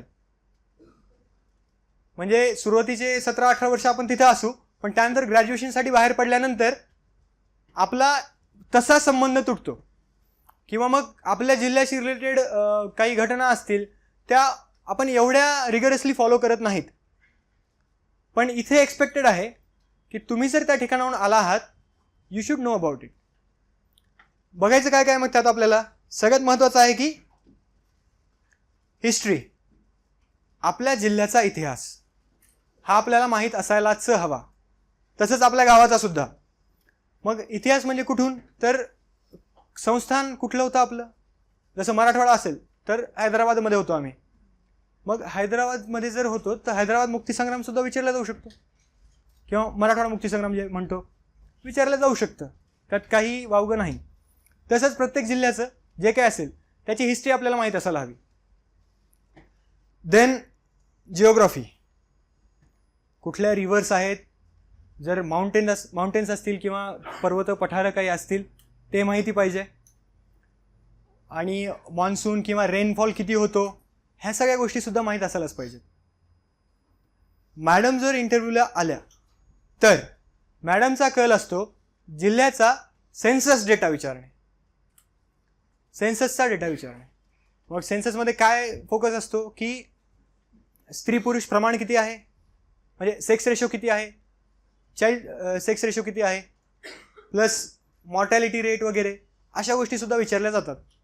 आपण हे प्रिपेअर करून ठेवायचं. त्यासोबत एक ॲडिशनल गोष्ट करायची, हे कमी करण्यासाठी जर काही शासकीय योजना किंवा कुठल्या NGOज किंवा आपल्या इकडच्या कलेक्टर्सचे किंवा प्रशासकांचे काही उपक्रम असतील ते पण हायलाईट करून सांगायचे. मॅडमनी फॅक्च्युअल जरी क्वेश्चन विचारला तर विचारायचं, आय वॉन्ट टू ॲड दिस, मला हे अजून ॲड करायचं आहे कारण हे कमी करण्यासाठी असं असं आमच्याकडे केलेलं आहे. चांगलं वाटेल. कारण हा अप्रोच झाला एखाद्या प्रशासकाचा. प्रॉब्लेम सांगणं कोणीही सांगेल, एकदा वाचून कोणी प्रॉब्लेम सांगू शकतं, बट त्या प्रॉब्लेमसाठी काहीतरी सोल्युशनसुद्धा आहे किंवा त्याच्यावर काम केलं जातं आहे हे जर आपण सांगितलं, स्वतःहून जरी सांगितलं, नाही विचारले असलं तरी सुद्धा चांगलं वाटू शकतं. तर हे सुद्धा आपण बघून ठेवायचं. आता डिस्ट्रिक्ट स्पेसिफिक प्रॉब्लेम्स असतात, रिजन स्पेसिफिक तर आहेतच, डिस्ट्रिक्ट स्पेसिफिक सुद्धा असतात. समजा बीड जर म्हटलं, बीडचं कोणी आहे, बीडचा कुठला सामाजिक इश्यू थोडासा महत्त्वाचा आहे? ओके, अजून ऊसतोड कामगार. Very good. ऊसतोड कामगारांचा जो प्रश्न आहे त्याविषयी नक्कीच विचारलं जातं आणि बरेचसे मित्र आहेत आमचे ज्यांना विचारला गेलेलं आहे. तर त्या प्रश्नाचा विशेष अभ्यास करणं एक्सपेक्टेड आहे. लातूर 2 वर्षापूर्वी माहिती आहे आपल्याला काय झालं होतं. ड्रॉट. कुठली रेल्वे पाठवली होती? जलदूत. तर ते पण डिस्ट्रिक्ट वाईज थोडं माहिती पाहिजे. जर कोणी आपल्या महाराष्ट्राच्या नॉर्थ ईस्टमधलं असेल, लाईक गडचिरोली, गोंदिया, भंडारा, त्यातसुद्धा काही नक्षलप्रवण तालुके किंवा प्लेसेस आहेत, तिथले जर कोणी असेल तर नक्सलाईटचा क्वेश्चन नक्कीच विचारण्यात येतो. मग नक्षलवादाचा सुद्धा आपण थोडासा अभ्यास करून ठेवला म्हणजे पाहिजेच. प्लस मागच्या वर्षी पालघरला माल न्यूट्रिशनमुळे बऱ्याच डेथ्स झाल्या. प्लस ट्रायबल इश्यूज प्रत्येक जिल्ह्यामध्ये, विशेषतः ज्या ट्रायबल एरिया आहेत, पालघरमध्ये ट्रायबल एरिया भरपूर आहे, तर माल न्यूट्रिशनचे सुद्धा आपण त्या डिस्ट्रिक्टमधलं बघून ठेवायला पाहिजे. म्हणजे आपला जो जिल्हा आहे ना त्याच्या सामाजिक, राजकीय, भौगोलिक ज्या काही समस्या असतील आणि अशा समस्या ज्या जवळपास सगळ्या महाराष्ट्राला माहिती आहेत, त्या तर आपण वेल प्रिपेअर्ड असणं एक्सपेक्टेडच आहे, कारण आपण त्या प्लेसमधून बिलॉंग करतो. आणि ह्यासाठी रिसोर्सेस आहेत. एक आहे डिस्ट्रिक्ट गॅझेटियर. हे खूप मोठं असतं ॲक्च्युली, मोर दॅन 1000 पेजेस. तर हे वाचणं थोडंसं कठीण आहे, पण ह्यातला काही पार्ट जर तुम्ही वाचलात सिलेक्टिव्ह, जिओग्राफीशी रिलेटेड किंवा इकॉनॉमीशी रिलेटेड किंवा क्रॉपिंग पॅटर्न दिलेले असतात. क्रॉपिंग पॅटर्नसुद्धा रेग्युलर क्वेश्चन आहे जो विचारला जातो की तुमच्या जिल्ह्यातले मुख्य पिके कोणती आहेत, तेच का घेतल्या जातात, मग त्याला कशा टाईपची माती लागते, हे सुद्धा वाचलेलं आहेच आपण मेन्समध्ये. फक्त आपल्या जिल्हा स्पेसिफिक आपण थोडंसं करणं एक्सपेक्टेड आहे. आणि डिस्ट्रिक्ट गॅझेटेडमधून सेन्सस डेटासुद्धा छान प्रिपेअर होऊ शकतो. तो डिस्ट्रिक्ट गॅझेटेड तुम्ही नेटवर सर्च करा, मिळेल तुम्हाला. प्रत्येक जिल्ह्याचं सेपरेट आहे. हे झालं खूप सखोल अभ्यास करण्यासाठी. शॉर्टमध्ये करायचं असेल तर प्रत्येक जिल्ह्याचं एक पुस्तक ॲवेलेबल आहे, मार्केटमध्ये मिळतं. आपला हा जिल्हा जो काय असेल तो, तर त्या जिल्ह्याचं ते पुस्तक वाचायचं. त्यामध्ये जवळपास सगळे सेक्शन हे कव्हर केलेले असतात. त्यातून जिल्हा व्यवस्थित प्रिपेअर केला जाऊ शकतो. प्लस जर आपल्या जिल्ह्याचे आपले मित्र कुठले असतील तयारी करणारे, ग्रुप बनवा आणि चर्चा करा. विधानसभा आणि लोकसभेच्या निवडणुका एकत्र घ्यायच्या का, आणि घ्यायच्या तर का घ्यायच्या, तर हा सुद्धा मुद्दा आहे. हे पण प्रिपेअर करून ठेवायला पाहिजे. सायमल्टेनियस इलेक्शनचं जेव्हा आपण बघतो तर अब्दुल कलामांचं गव्हर्नन्स इंडिया नावाचं एक पुस्तक आहे गव्हर्नन्सचं. त्यामध्ये APJ अब्दुल कलामांनी सपोर्ट केला आहे सायमल्टेनियस इलेक्शनला. हा मुद्दा जर तुम्ही सांगितलात तर हा तुम्हाला करंट अफेअर्सच्या कुठल्या पुस्तकात मिळणार नाही. तर अब्दुल कलामांनी सुद्धा या गोष्टीला सपोर्ट केला आहे हे जर आपण सांगू तर आपण सांगत असलेल्या ओपिनियनला थोडंसं वजन प्राप्त होतं. नाही तर रँडमली म्हणणं, त्याचे प्रोज कॉन्स सांगणं, जे आपण वाचले असतील हे सगळेच करतील, पण कोणाचं जरी आपण आधार घेऊन, सपोर्ट घेऊन हे ओपिनियन सांगितलं त्याचा जास्त इम्पॅक्ट पडतो. अजून रिसेंटली चर्चेत असलेला मुद्दा आहे ट्रिपल तलाकचा. तो पण इश्यू विचारला जाऊ शकतो कारण ते एक ऐतिहासिक जजमेंट होता. अजून कुठला इश्यू आहे चर्चेत, तो आहे प्रायव्हसीचा इश्यू, राईट टू प्रायव्हसी. म्हणजे हा तर मला तरी वाटतं की बऱ्यापैकी विचारला जाऊ शकतो, कारण डेटा प्रायव्हसी असेल आणि अजून कुठल्या प्रायव्हसीच्या गोष्टी असतील. आणि आधारचं जे जजमेंट येणार आहे आता, त्याचा कॉन्स्टिट्युशनल बेंच बसला आहे, त्याचंही जजमेंट येईल आता 1-2 महिन्यामध्ये, म्हणजे एक्सपेक्टेड आहे. तर प्रायव्हसीचा इश्यूसुद्धा व्यवस्थित प्रिपेअर करणं गरजेचं आहे. मग ते सांगताना रँडम आन्सर नाही सांगायचं. हे म्हणजे वॉटरशेड मोमेंट का आहे किंवा ह्याने खूप मोठा चेंज का आला आहे संविधानात, हे सांगताना आपण जुन्या केसेसचा आधार घ्यायचा. जसं की जुन्या केसेस होत्या MP शर्मा केस, खडक सिंग केस. ह्या केसेसमध्ये सुप्रीम कोर्टाने राईट टू प्रायव्हसी डावललं होतं आणि मेजॉरिटी जजमेंटनी 6-0 आणि 8-0 अशा जजमेंटनी नाकारलं होतं. पण आताची जी केस आहे, कुठलं जजमेंट आहे ते, केसचं नाव काय, राईट टू प्रायव्हसी सगळ्यांनी वाचलंय, कुणाला माहिती आहे? Very good.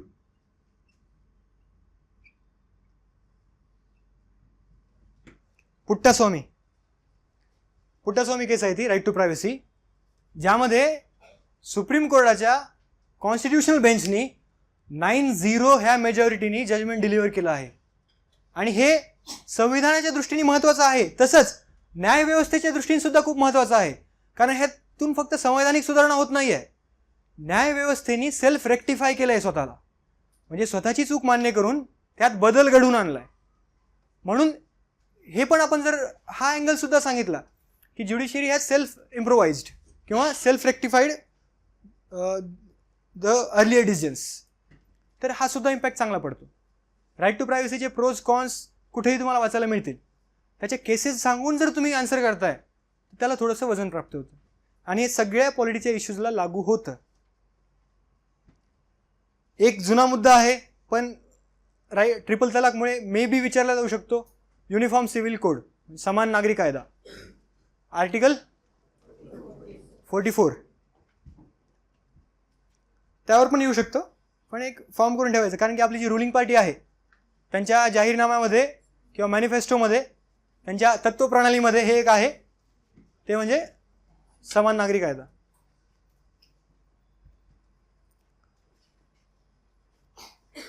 अजून काही इश्यू आहेत, जसं की थोडेसे आपण सामाजिक इश्यू बघूयात. म्हणजे मला जे मुद्दे दिले होते त्यातले तर बऱ्यापैकी बोलून झालंय, बट काही ॲडिशनल मुद्दे आहेत जे बऱ्यापैकी रेग्युलरली विचारल्या जातात.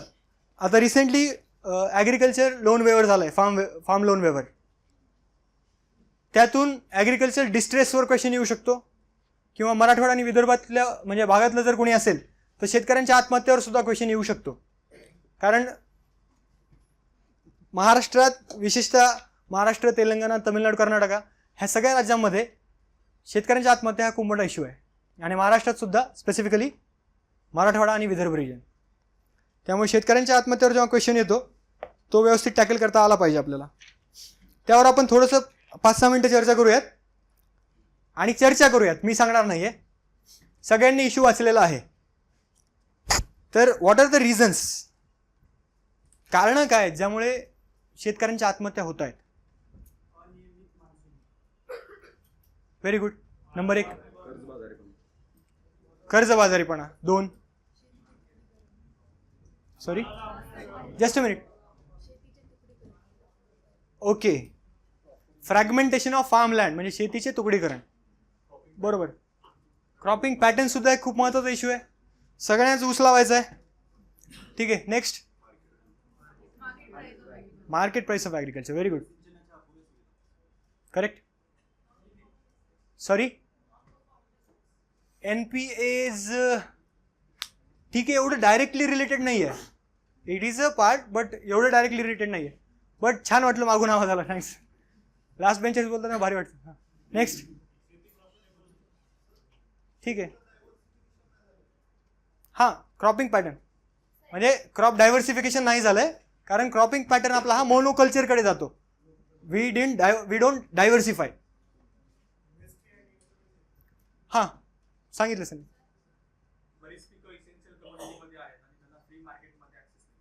Very good. हा अँगल जवळपास सगळेजण मिस करत होते. मुलींच्या लग्नावर होणारा खर्च हा विशेषतः मराठवाड्यात ज्या शेतकऱ्यांच्या आत्महत्या होत आहेत त्यातला एक मेजर इश्यू आहे. कारण की हा वायफळ खर्च शेतकऱ्याला अजून जास्त कर्जबाजारीपणाच्या चक्रामध्ये ढकलतो. म्हणजे जुनं लोनच फेडणं होत नाही आणि ह्या गोष्टीसाठी अजून एक तर जमीन विकण्यात येते किंवा गहाण ठेवण्यात येते किंवा नवीन कर्ज घेण्यात येतं. त्यामुळे हा सुद्धा खूप महत्त्वाचा इश्यू आहे. कारणं भरपूर भेटलेली आहेत आपल्याला. आता एक नंबर जे सांगितलं मान्सूनचा अनियमितपणा किंवा वॅगरीज ऑफ मान्सून, तर हे पण खूप महत्त्वाचं आहे. कारण की आपल्याला माहिती आहे 14-15 हे 2 वर्ष दुष्काळ म्हणजे ड्रॉट होता.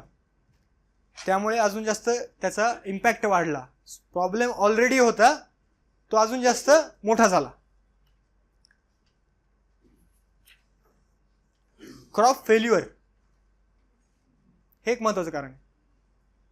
क्रॉप फेल होत आहे त्यामुळे तुम्हाला जे एक्सपेक्टेड आहे की एवढं प्रोडक्शन होईल तेवढं उत्पादन होत नाही आहे.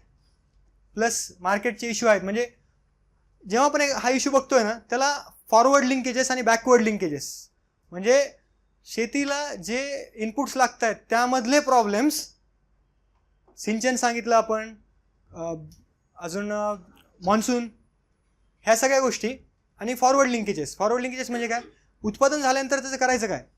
म्हणजे ॲग्रिकल्चर इथे APMCचं जे आहे मार्केटमधले इश्यूज, इसेन्शियल कमोडिटीवाला इश्यू, ह्या सगळ्या गोष्टींमुळे तो प्रॉब्लेम अजून ॲक्सेंच्युएट होतो किंवा अजून वाढतोय. तर क्रॉप फेल्युअर हे महत्त्वाचं रिझन आहे. कारण की जे एक्सपेक्टेड आहे तेवढं उत्पादन होत नाही, त्यामुळे तेवढं इन्कम मिळत नाही. त्यामुळे घेतलेलं त्या गोष्टीसाठीचं लोन फेडता येत नाही, पण पुढच्या वर्षीच्या बियाणांसाठी परत लोनची आवश्यकता असते. फॉर्मल क्रेडिट मिळत नाही, हा अजून एक मोठा इश्यू आहे. बँकेतून तुम्हाला कर्ज मिळत नाही आहे कारण तुमच्याकडे काही ॲसेट्सच नाही आहे दाखवायला. प्रायव्हेट सेक्टर लेंडिंग आहे, but still formal credit system नसणे किंवा त्याला ॲक्सेस नसणे किंवा त्याची अवेलेबिलिटी नसणे, ह्यामुळे इनफॉर्मल क्रेडिट सिस्टीमकडे जावं लागतं. म्हणून गावाकडे सावकारांचा प्रस्ताव वाढत आहे, मनी लेंडर्स, त्यांचे एक्सप्लॉयटेटिव्ह रेट्स, त्याच्यामुळे प्रॉब्लेम अजून वाढतो आणि ही एक व्हिशियस सायकल तयार होते. ह्या सगळ्या गोष्टी माहिती पाहिजे. फॅक्च्युअल आहे बट वी शुड नो दिस. आणि सध्या जिथे राहतोय मोस्टली सगळे पुण्यात आहेत. क्वेश्चन असा विचारतात सध्या कुठे राहता, पुण्यात. मग पुण्यातलं काय आहे ते सुद्धा माहिती पाहिजे. कोण कलेक्टर आहे, कोण SP आहे. प्रभागाचं एवढं डिटेलमध्ये नाही विचारत, बट ठीक आहे. प्लस आपण ग्रॅज्युएशन जिथून केलं आहे, आता समजा मी औरंगाबादमधून ग्रॅज्युएशन केलं आहे, तर मला औरंगाबादविषयी सुद्धा माहिती पाहिजे. फक्त माझा जिल्हाच नाही. मग औरंगाबादचा ऐतिहासिक, त्याचं थोडीशी भौगोलिक परिस्थिती. कारण आफ्टर ऑल आपण आपल्या आयुष्याचे 3 किंवा 4 वर्ष मॅच्युरिटीचे तिथे इन्व्हेस्ट केले आहेत. मग एक्सपेक्टेड आहे की आपल्याला त्याच्या अराउंडच्या गोष्टी तरी माहीत असतील. सेम पुण्याला ज्यांनी केलं आहे ग्रॅज्युएशन त्यांना पण पुण्याच्या आसपासचं त्याचं ऐतिहासिक महत्त्व हे बऱ्याचदा झालं आहे. जेव्हा आपण सांगतो की तुम्ही सध्या कुठे राहता, पुणे जर उत्तर आलं तर ऐतिहासिक गोष्टीवर सुद्धा क्वेश्चन येतात आणि बऱ्याच वेळा पूर्ण इंटरव्ह्यूसुद्धा हिस्ट्रीवर जाऊ शकतो. तर हे सगळं व्यवस्थित प्रिपेअर करायचं आहे आणि असं होलिस्टिक अभ्यास करायचा आहे. कुठलाच इश्यू सोडायचा नाही आहे. त्यासाठी तुम्ही आत्तापासून मला तरी वाटतं एक डायरी मेंटेन करा. डायरीमध्ये सबसेक्शन्स करा. डिस्ट्रिक्ट रिलेटेड क्वेश्चन काय आहेत, आपल्या प्रोफाईलवरून जे मुद्दे मी सांगितलेत आज, काय काय प्रिपेअर करायचं आहे, प्लस तुम्हाला काय वाटतं की काय काय विचारलं जाऊ शकतं. देन जॉब रिलेटेड किंवा आधी ग्रॅज्युएशन रिलेटेड, मग जॉब रिलेटेड, असं स्पेसिफिक पॉईंट वाईज करून ठेवा. आणि एक प्रोबॅबल प्रत्येक विषयावर ॲटलिस्ट 25-30 क्वेश्चन तरी आपण स्वतःचे तयार करून ठेवायचे आणि त्याची स्ट्रक्चर्ड आन्सरसुद्धा तयार करून ठेवायचे. पाठ नका करू, बट ॲटलिस्ट स्ट्रक्चर करून ठेवा. कारण स्ट्रक्चर एकदा बनवलं ना ते डोक्यात राहतच आणि व्यवस्थित आन्सर करता येतं. म्हणजे इंटरव्ह्यूचा अभ्यास हाफ हजार्ड जर केला तर आयुष्यभर चालत राहील. पण जर आपल्याला 1-2 महिन्यात करायचं आहे तर त्याला थोडंसं स्ट्रक्चर्ड करा. तुमच्या ज्या प्रोफाईल्स असतील त्या सिनियरला द्या, सरांना द्या वाटल्यास, किंवा आपापसात शेअर करा. आणि जे कुठले प्रोबॅबल क्वेश्चन्स वाटतात आपल्याला की हे विचारलं जाऊ शकतं. आता समजा मी मराठवाड्याचा आहे आणि समोरच्याला वाटतं की मराठीविषयी हे माहीत असायला हवं, किंवा एक पॉईंट लास्ट इयर माझ्याकडून मिस झाला होता प्रिपरेशन करताना, माझं ग्रॅज्युएशन झालं आहे औरंगाबादमधून आणि मी डॉक्टर बाबासाहेब आंबेडकर मराठवाडा युनिव्हर्सिटीचं काही प्रिपेअरच केलं नाही. म्हणजे हे प्रिपरेशनमध्ये मिस झालं होतं का मित्रांनी पॉइंट आउट करून दिलं की यू आर मिसिंग दिस. आपण काय करतो की आपल्या कॉलेजविषयी किंवा गावाविषयी ते प्रिपेअर करतोय, पण युनिव्हर्सिटी त्याआधी एका मोठ्या माणसाचं नाव तिथे लावलेलं आहे, नामांतरांची चळवळ तिथे झालेली आहे. मग ह्या गोष्टीविषयी सुद्धा माहिती आपल्याला असायला हवी. आता रिसेंटली पुणे विद्यापीठाला नाव दिलं आहे सावित्रीबाई फुलेंचं, माहिती असायला पाहिजे त्यांचंसुद्धा काय काम आहे जर त्यांचं नाव ह्याला दिलेलं आहे. तर असा होलिस्टिक अभ्यास करायचा आहे, कुठला पॉईंट सुटू द्यायचा नाही. ॲटलिस्ट त्याचं काहीतरी आपल्याला माहीत असलं पाहिजे. Rather than going blank, 1-2 point जरी माहीत असले ना आपला कॉन्फिडन्स वाढतो आणि ऐकायला म्हणजे विचारायला सुद्धा बोर होत नाही की काही पण विचारतो नाही येतच नाही आहे.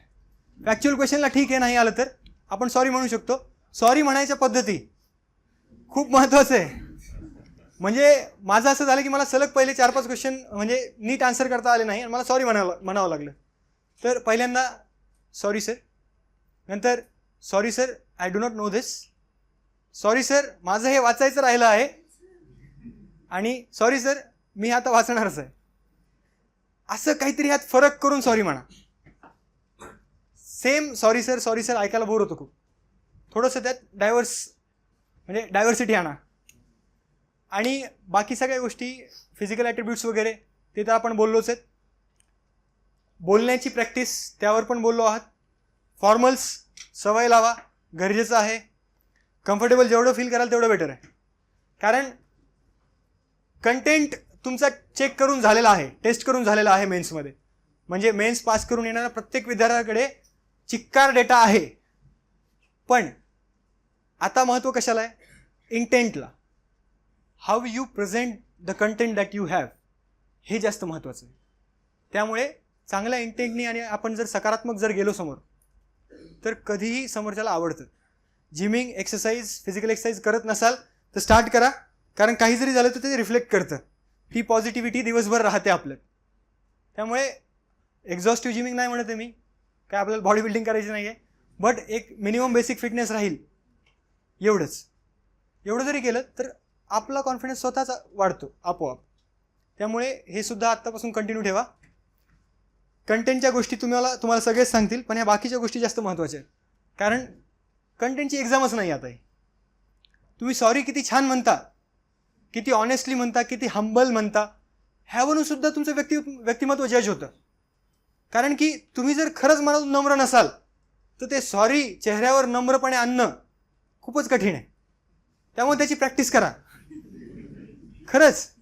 आणि दिसतंय सॉरी म्हणतोय पण बॉडी लँग्वेज काहीतरी वेगळंच सांगते, मला येत नाही काय करायचं करून घ्या ते. त्यामुळे आपला ॲप्रोच सुद्धा तसा असला पाहिजे.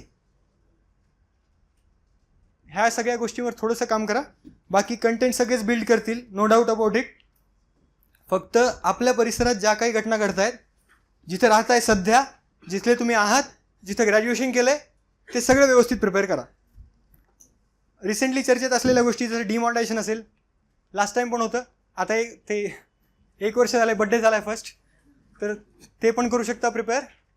आणि बाकी चर्चेतल्या गोष्टी चालू घडामोडीसाठी कुठल्याही 1-2 क्लासेसचे मॅगझिन्स वाचा, न्यूजपेपर कंटिन्युअस वाचत राहा.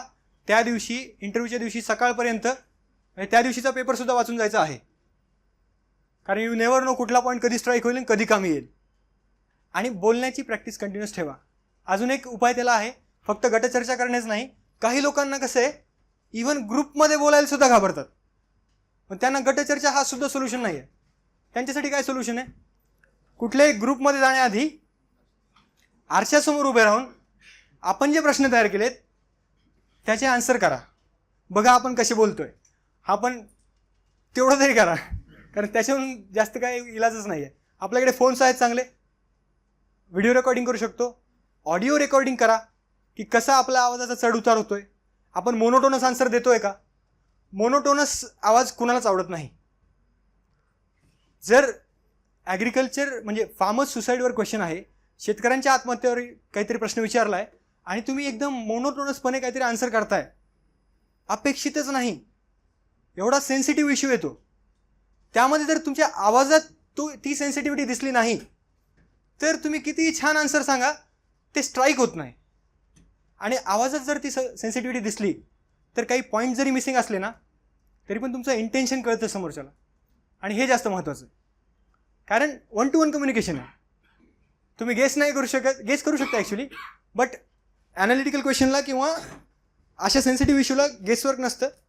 प्रॉपर प्रिपेअर्ड व्यवस्थित आन्सर आणि विथ सेन्सिटिव्हिटी देणं एक्सपेक्टेड आहे.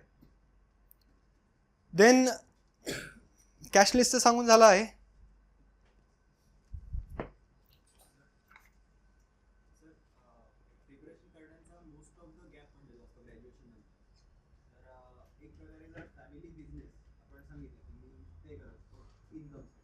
ओके, त्यांचा क्वेश्चन आहे की प्रिपरेशन करताना बराचसा गॅप पडलेला असतो आणि त्या दरम्यान जर आपण सांगितलं की मी फॅमिली बिझनेस करत होतो तर ते चालू शकतं का? बिलकुल चालू शकतं, त्यात काहीही प्रॉब्लेम नाही. फक्त तुमचा फॅमिली बिझनेस काय आहे, तो तुम्ही खरंच केला आहे का, त्याचे डिटेल्स हे मग प्रिपेअर करावे लागतील. पण सांगू शकतो, काही प्रॉब्लेम नाही. चालतं. बहुतेक लोक असंच आन्सर करतात, कारण in it self he process आहेच लेंदी. इवन त्यांना पण पॅनल मेंबर्सला माहीतच असतं की खूप रेअरली असतं की कोणी ग्रॅज्युएशन झालं आहे नेक्स्ट इयरला पोस्ट घेतली आहे 1 वर्षाच्या अभ्यासात.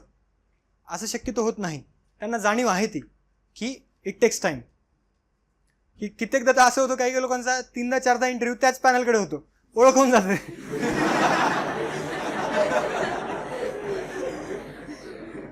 मग असे क्वेश्चन विचारतच नाहीत ते.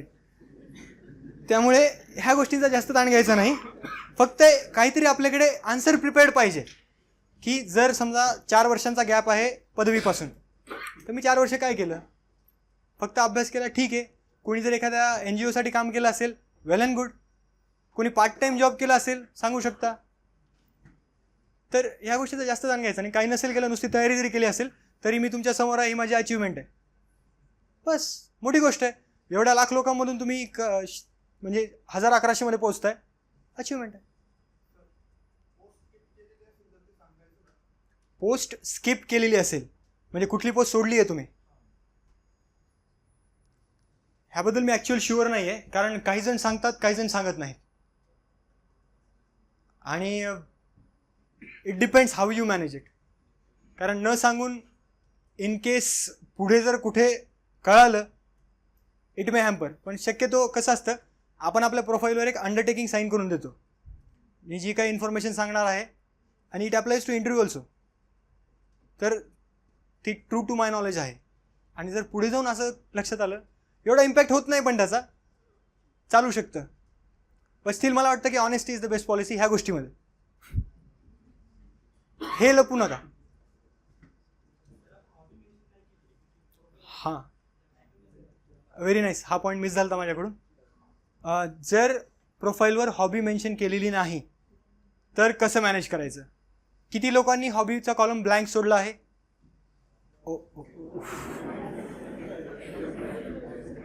ओके, मेजॉरिटी आहे ज्यांनी हॉबीमध्ये काहीच हॉबी टाकलेली नाही आहे.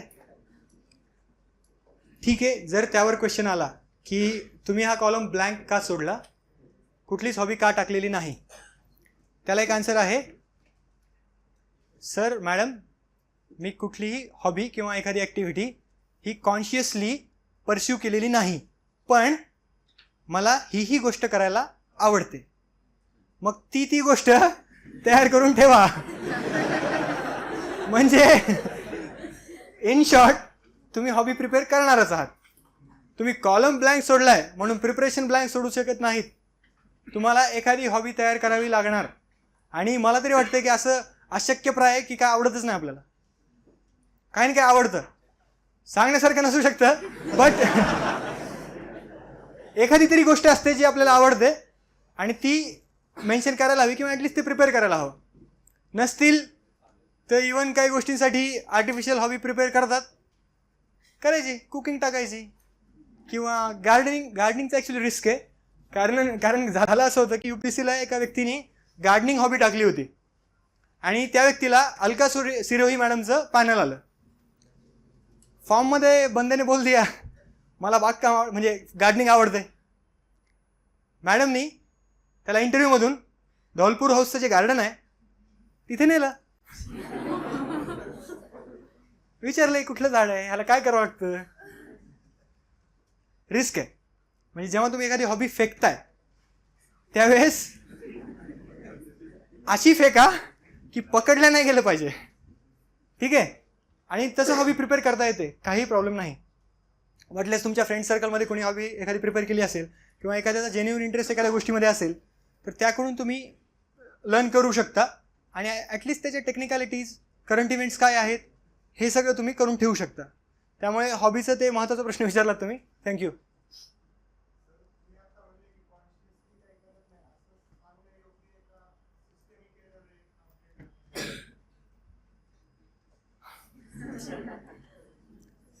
ह्यात अजून एक मुद्दा आहे. त्यांना बऱ्यापैकी माहिती आहे की दरवर्षी सिस्टमिक एरर येत नाही. ओके. कारण दरवर्षी असे खूप लोक असतात जे हॉबीचा कॉलम ब्लँक सोडतात आणि त्यांना त्या गोष्टीची सवय असते. ठीक आहे. त्यामुळे सिस्टमिक एरर हा मला नाही वाटत, ठीक आहे सांगू शकता तुम्ही at your on risk, but still परत क्वेश्चन येणारच आहे. जर एरर झाला नसता तर तुम्ही काय हॉबी टाकली असती. ठीक आहे. आफ्टर ऑल तुम्हाला हॉबी प्रिपेअर करायचीच आहे, त्यामुळे त्याच्यावर लक्ष ठेवा.